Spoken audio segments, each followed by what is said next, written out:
Breaking news tonight, North Korea has just confirmed that Kim Jong-un's train has left for Russia for a summit with Russian President Vladimir Putin. CNN's Brian Todd is joining us with details now. Brian, Putin and Kim, they've never met before. They have not, Wolf, not in person. This is their first face-to-face meeting, Wolf, a meeting that is being watched closely by the U.S. and its allies. There are some crucial questions surrounding this summit tonight, including over how Kim and Putin might work together against the United States and if they're comparing notes on how to deal with President Trump. They are the leaders of two countries considered hostile foreign powers, are viewed suspiciously by U.S. intelligence, and have both been courted as friends by Donald Trump. And tonight, Kim Jong-un and Vladimir Putin are about to meet face-to-face for the first time in a supercharged summit of America's enemies. Kim has left Pyongyang on his armored train, heading for a meeting with the Russian president on Thursday, likely in the Siberian city of Vladivostok. It's always worrying when you have two adversaries meeting who have potentially shared interests against the United States of America and who do not see the United States of America as a friend.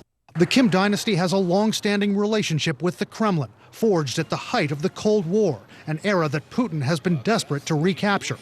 Kim's father and grandfather both took long, exhausting trips to Moscow on board armored trains like the one Kim uses now. Putin visited Kim's father in Pyongyang in 2000. Those meetings always worked against America's interests. Tonight, experts warn of how a new alliance between Kim and Putin could work against America, including potentially sharing intelligence and supporting each other's attempts to weaken the U.S. through cyber attacks and missile technology. We've seen Russia advance its cyber capabilities, and we've seen North Korea advance its cyber capabilities. I mean, it attacked Sony, it's attacked banks, and I think sharing cyber techniques is something that they could both benefit from, especially if they target South Korea and the United States. Analysts say this meeting is classic Vladimir Putin, an example of how he wants to assert Russia as an important player on the world stage and drive a wedge between Trump and Kim, especially after the president's summit with the North Korean leader fell apart back in February. Vladimir Putin likes to act as a spoiler in international affairs, and he likes to try and wheel away small states and big states from the influence of the United States. He likes to try and create problems in order to be essential to solve them. There are strong personal similarities between Kim and Putin. Both are considered strongmen and love the images which come with that.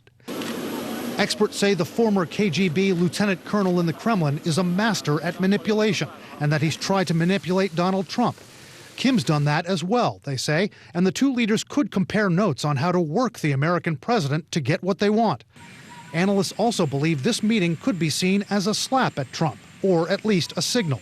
I think they're both playing for the president's attention right now. I think it's basically Kim Jong-un and Vladimir Putin telling the United States that they have their own interests here, that they're going to pursue their own interests on their own terms. Now, so far, neither the White House nor the State Department are commenting directly on the meeting between Kim and Vladimir Putin or on the concerns over how this alliance may affect U.S. national security.